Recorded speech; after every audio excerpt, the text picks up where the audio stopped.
Bonjour et bienvenue, je suis ravi de vous retrouver. Vous pourriez imaginer qu'aujourd'hui je vous emmène à la chasse. Non, alors moi je vais chasser, les conditions sont absolument pas parfaites, il y a du vent, il fait gris. Bref, j'ai repéré un brocard que j'aimerais bien aller récolter. Je vais quand même tenter ma chance ce soir. Et pourtant aujourd'hui on ne va pas chasser, aujourd'hui on va s'intéresser à l'histoire d'une très grande entreprise belge, la FN Herstal. J'en profite aussi pour vous rappeler que vous pouvez désormais cliquer sur le bouton rejoindre et devenir membre de cette chaîne.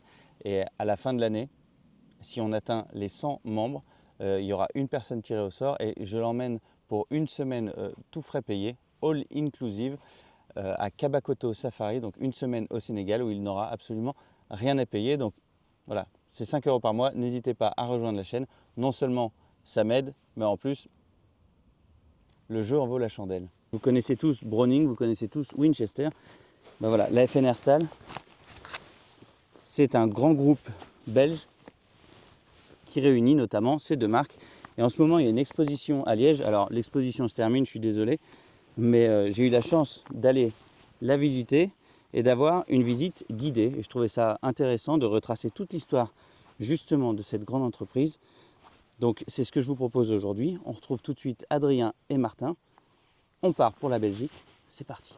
Bonjour, bienvenue à tous et bienvenue sur Sauvage Média. Je suis Adrien Couteny, je m'occupe des relations avec la presse pour Browning International et je suis aujourd'hui accompagné de Martin.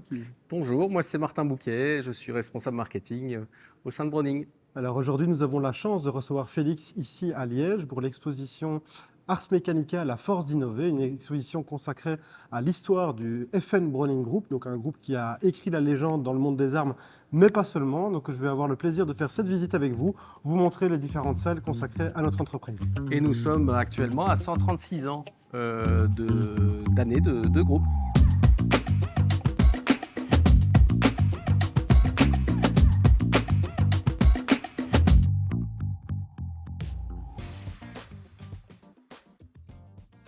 Nous sommes ici dans une salle dédiée à l'histoire de Liège en tant que cité armurière. Il faut savoir que Liège, dès le XVIIe siècle, était une cité réputée pour ses armes dans le monde entier. Il y a différents facteurs qui expliquent ce phénomène. Tout d'abord, le fait que la Belgique avait une position neutre, faisait partie de différents blocs qui n'étaient pas forcément en guerre avec les autres.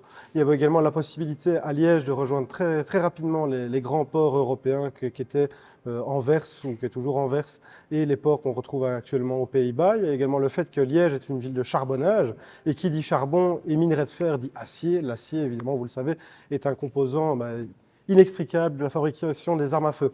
Alors ici, je me retrouve devant une carte de Liège qui est vraiment très intéressante parce qu'elle va vous montrer quelque chose, c'est la densité du réseau armurier qu'on retrouvait à Liège au XIXe siècle.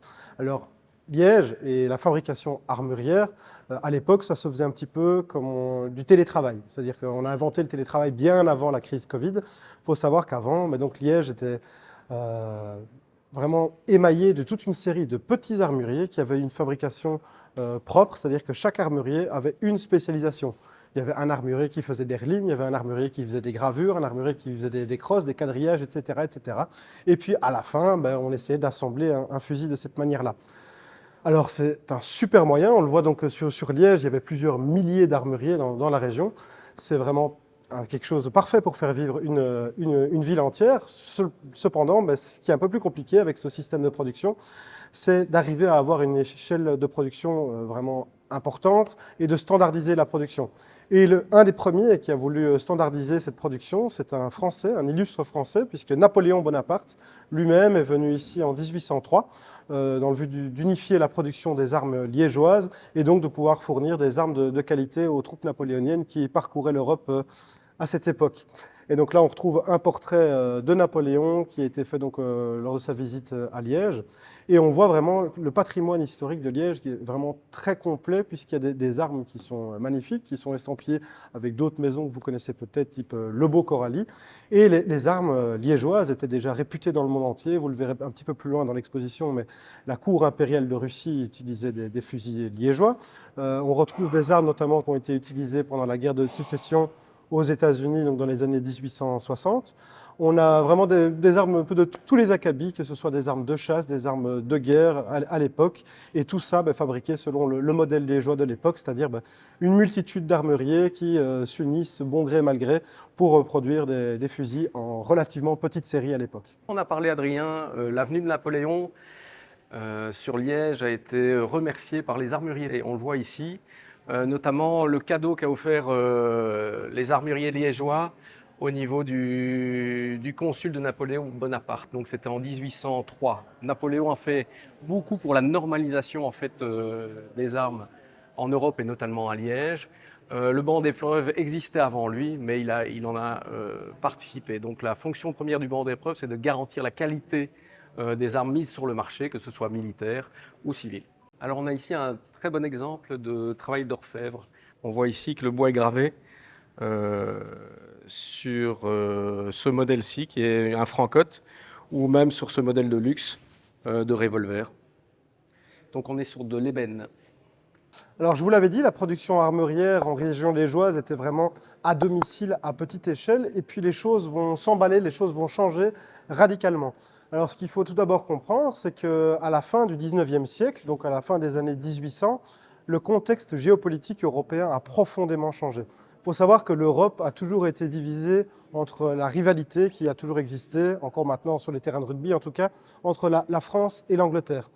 À la fin du 19e siècle, les choses ont radicalement changé vu que la nouvelle grosse rivalité se faisait entre la France et l'Allemagne récemment unifiée sous Bismarck suite à la guerre franco-prussienne de 1870. Et là, la Belgique, prisonnière de sa géographie, s'est rendue compte qu'elle se trouvait dans une position assez inconfortable, vu que les deux ennemis mortels qui étaient devenus la France et l'Allemagne ils sont tous les deux voisins de la Belgique. Et nous, voilà, on est un petit peu mal pris entre les deux. On s'est dit, bon, il va peut-être falloir qu'on fasse quelque chose.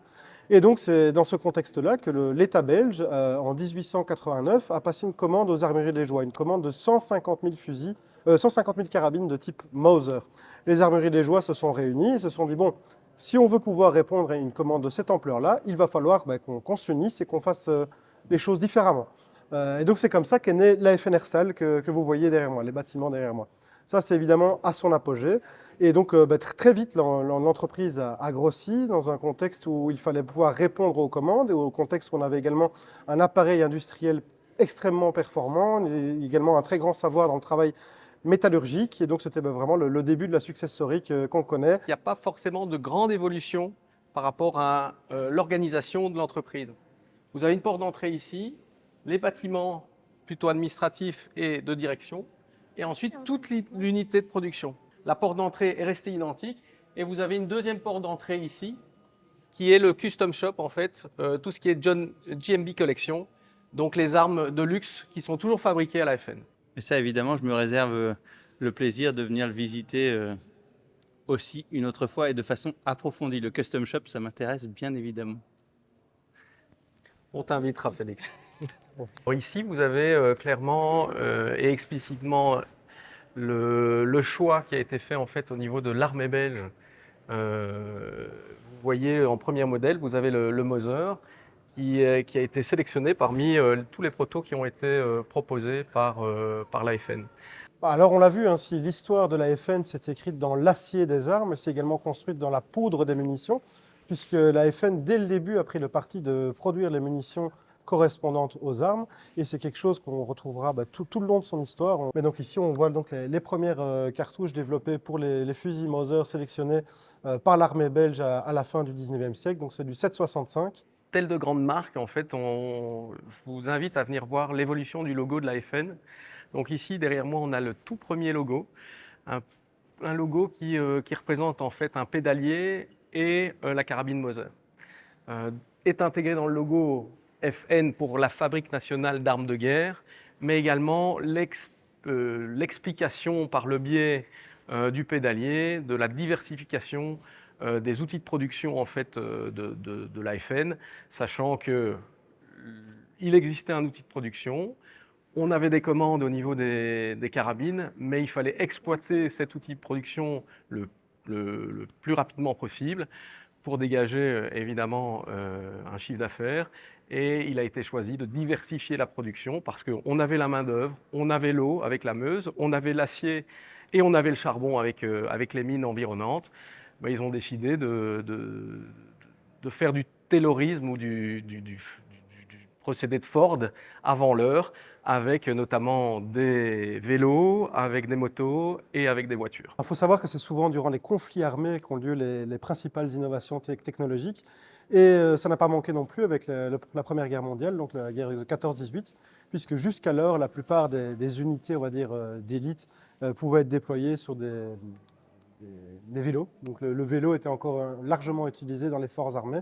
Et c'est seulement à ce conflit-là on a pu voir la mécanisation à outrance, l'apparition des véhicules à grande échelle et notamment des véhicules blindés. Mais il faut savoir que l'armée belge, jusqu'en 1914, était encore, on va dire, avec un modèle un peu plus ancien, vu qu'on circulait sur des vélos de ce type-là, donc avec l'attache carabine directement intégrée au vélo. Alors là, je me trouve devant une voiture historique, puisque c'était la voiture du l'aide de camp du roi Albert Ier, dont les Belges sont assez fiers, vu qu'il est surnommé le roi combattant. Il faut savoir que durant la guerre 14-18, c'est un roi qui est resté au plus proche de ses soldats, dans les tranchées, tandis que son épouse, donc la reine, elle était dans les unités médicales.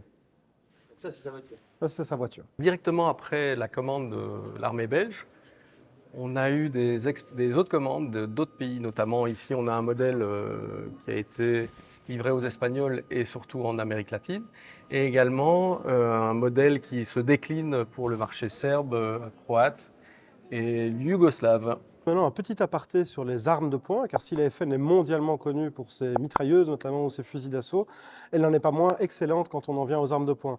J'ai différents modèles qui sont exposés devant moi. Alors tout d'abord, je vais parler du FN 1900, ou connu également sur le Browning 1900. Donc, il faut savoir que c'est la première arme avec un patent, donc un brevet Browning, produite par la FN Herstal. Et c'est grâce à ce pistolet que la longue histoire d'amour entre la FN Herstal et Browning a pu commencer.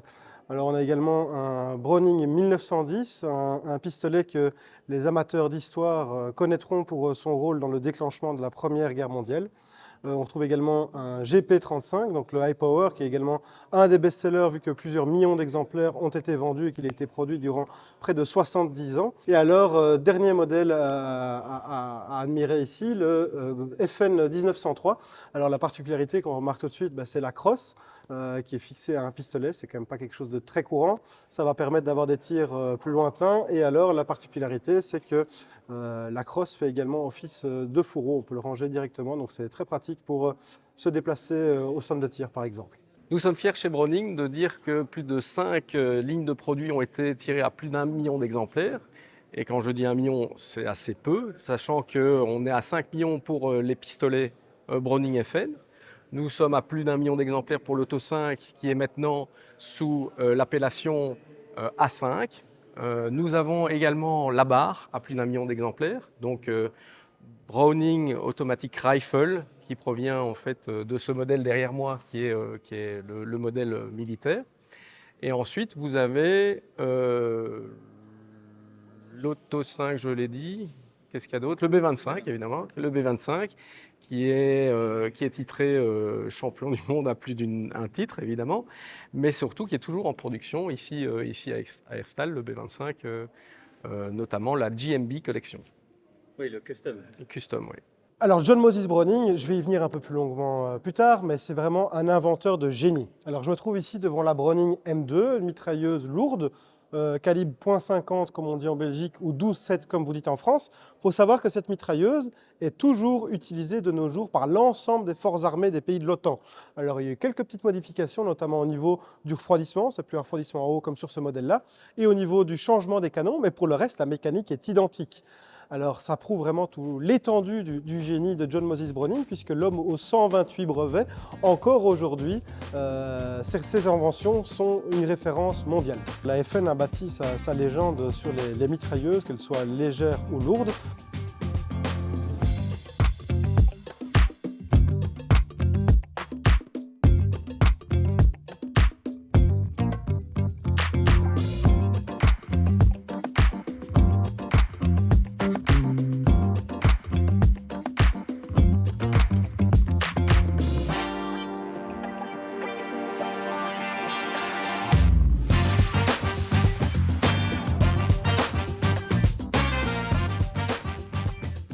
Alors nous avons vu le logo, le tout premier avec le pédalier et le fusil Mauser intégré au logo. Vous avez ici la toute dernière version du logo, FN, qui est sortie l'année passée.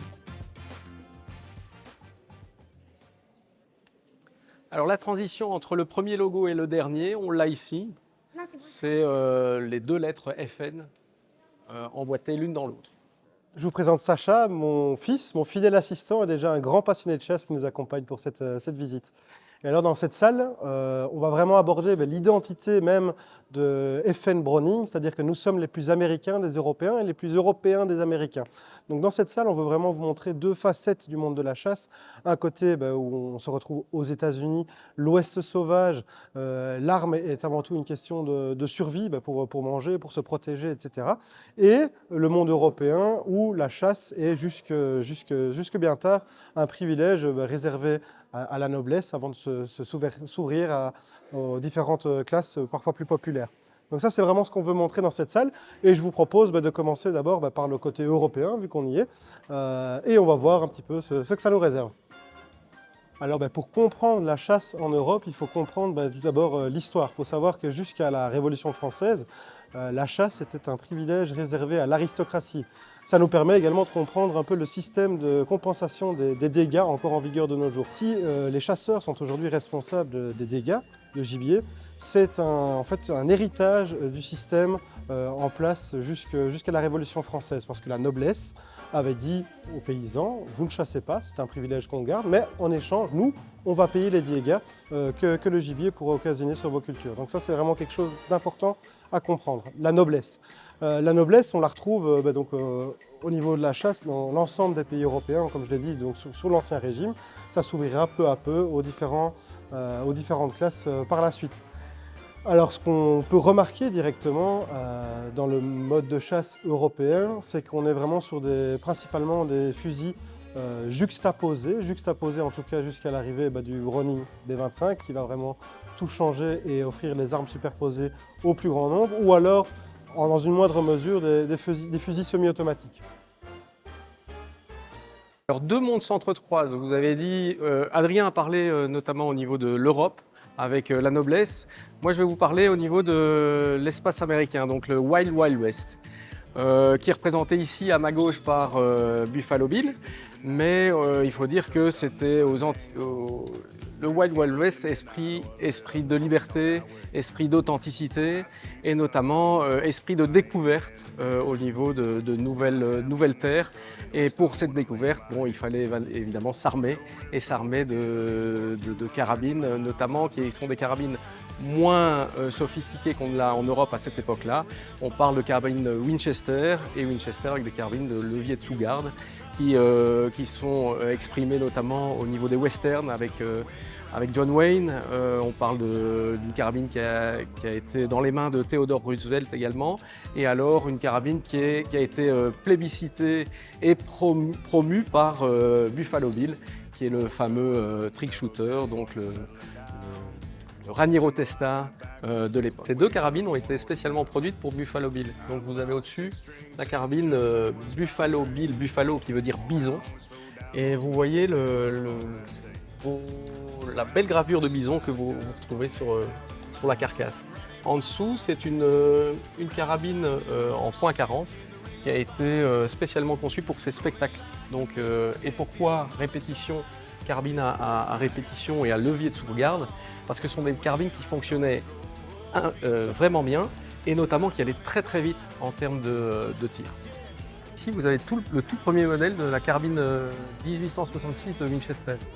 C'est également une carabine à levier de sous-garde, mais comme vous le voyez, sa carcasse est en laiton et on l'appelait la Yellow Boy pour le yellow pour évidemment jaune et boy pour le garçon jaune. Toujours dans la série des logos, voici l'inspiration en fait du logo de Winchester. Vous voyez, c'est le Horse Rider, c'est-à-dire c'est le cavalier qui exprime en fait les promesses du Wild Wild West, de la ruée vers l'or, des grands espaces et surtout des cow-boys et des Indiens. Browning, avant d'être une marque, c'est avant tout une armerie. Il faut savoir que Browning et ses frères avait créé en 1878, en 1878 en bon français, une armurerie en Utah, donc dans l'Ouest américain. Et c'est seulement après que c'est devenu une marque, mais il faut savoir que entre-temps, Browning a développé toute une série d'armes, toute une série de brevets différents qui vendaient à différents fabricants, tels Winchester notamment, Remington ou d'autres noms bien connus des chasseurs et des tireurs. L'histoire, la grande histoire s'écrit parfois avec des hasards, et c'est un heureux hasard qui a mis John Moses Browning sur la route de la FNR Stahls ou la FNR Stahls sur la route de John Moses Browning, c'est selon. Puisqu'en 1897, John Moses Browning, qui était alors un inventeur déjà reconnu mondialement, était dans la salle d'attente d'un fabricant d'armes américain, Remington pour ne pas les citer, pour vendre un de ses projets. Ça n'aboutira pas, mais par contre, ça aboutira d'une manière différente, puisque dans cette salle d'attente se trouvait également le directeur commercial de la FNR Stahls, qui tout de suite s'est montré intéressé par ce qu'avait à proposer John Moses Browning, et l'a invité en Belgique l'année suivante, en 1898.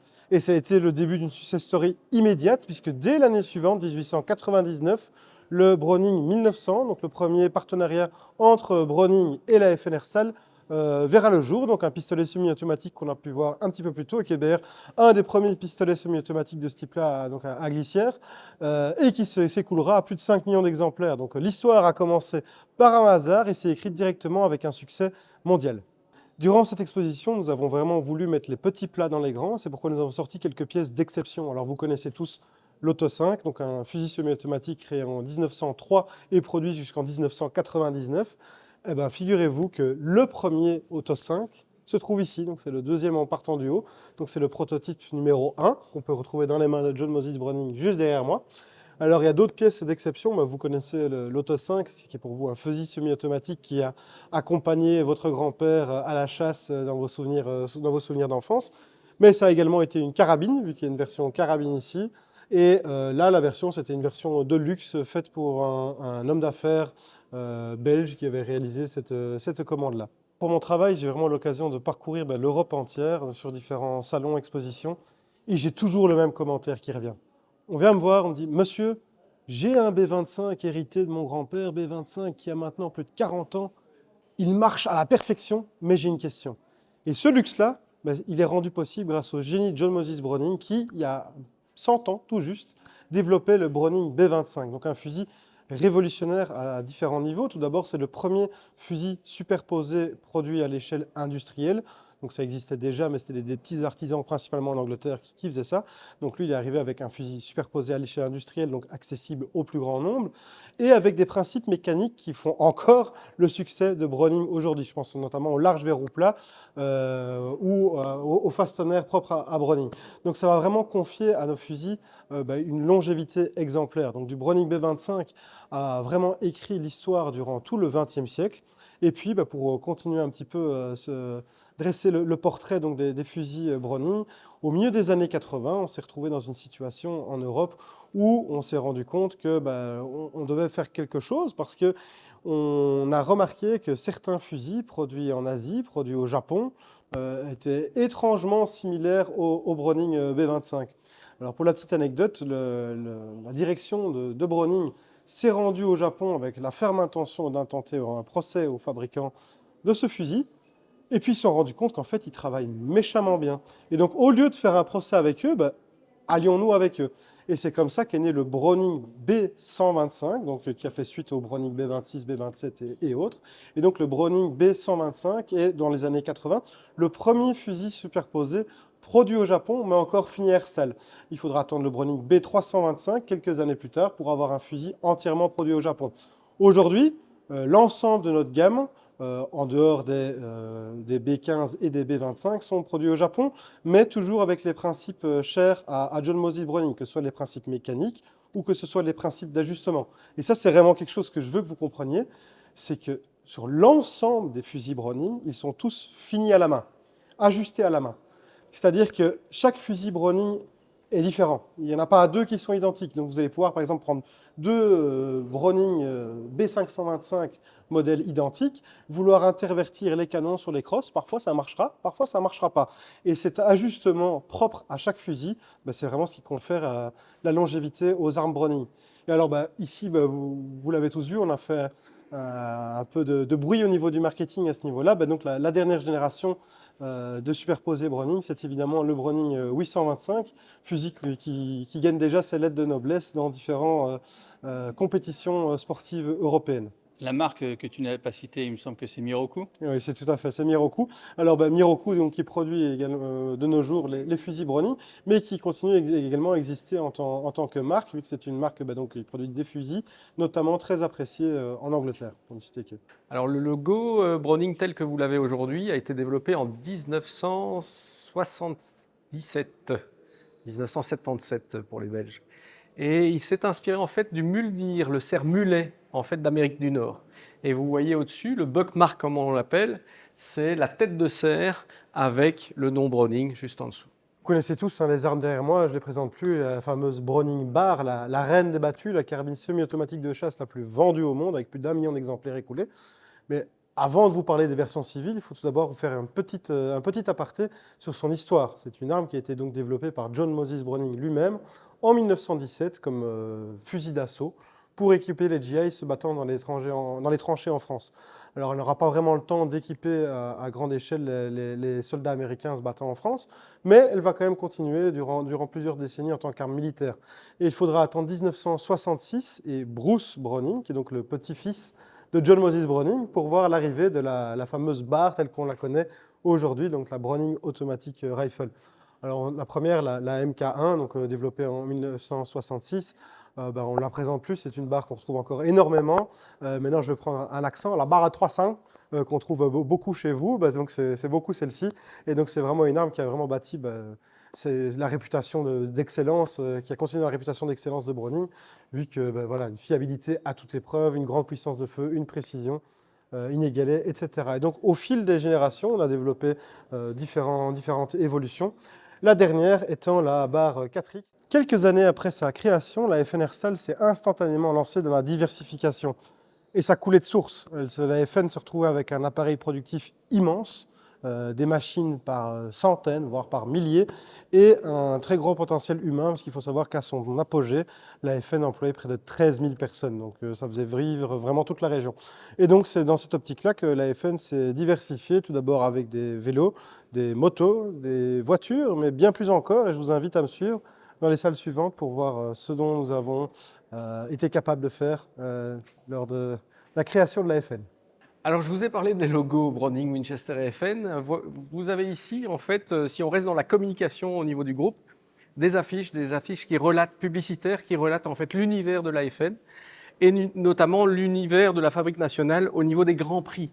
Donc, ils faisaient non seulement de la diversification avec leurs motos et leurs voitures, mais ils faisaient énormément de grands prix, motos et voitures. Et dans ce cadre-là, ils ont développé leur propre communication et leurs propres affiches relatant l'événement. Si de nos jours, Browning, aux yeux des Européens, est avant tout une marque dédiée à la chasse et au tir, il y a quelques années, ce n'était pas le cas, vu que c'était une marque qui couvrait un ensemble de secteurs et de passions, de hobbies ou de différentes activités.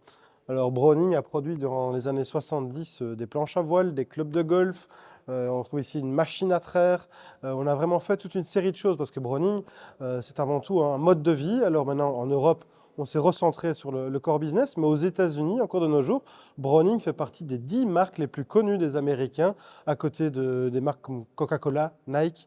Et c'est tout simplement parce que la marque a essaimé dans toute une série de secteurs liés à l'outdoor, au lifestyle. Donc les produits Browning aux États-Unis, ça va du camping à l'escalade, à toute une série de choses, le chausson. Donc voilà, Browning, c'est un mode de vie. Dès la fin des années 40, la FN Herstal veut se lancer un nouveau challenge, c'est celui de la conquête de l'espace et des cieux de manière générale. Et donc c'est ainsi que la FN s'est retrouvée embarquée dans différents projets pour fournir des pièces aux fabricants d'avions. Donc on a notamment fabriqué des pièces pour les Boeing 737 qui volent toujours aujourd'hui, des pièces pour les avions de chasse F-16, mais également des pièces pour les fusées Ariane, donc qui ont repoussé les limites de la conquête spatiale.